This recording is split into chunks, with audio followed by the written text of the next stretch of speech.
Давайте посмотрим, что у вас на горизонте, какие энергии ожидают, да, вас в ближайшее время. Давайте посмотрим. Так, Паш Пентаклей. Кстати, очень хорошая энергия.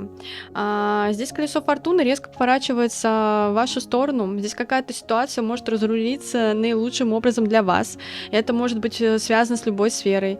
Это может быть связано с чем-то с материальным.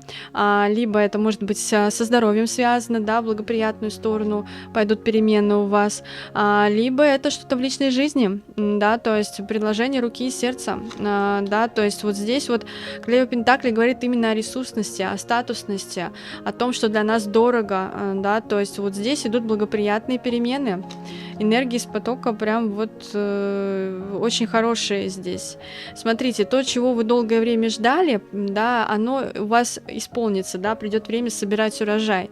То есть вы добиваетесь успеха здесь. И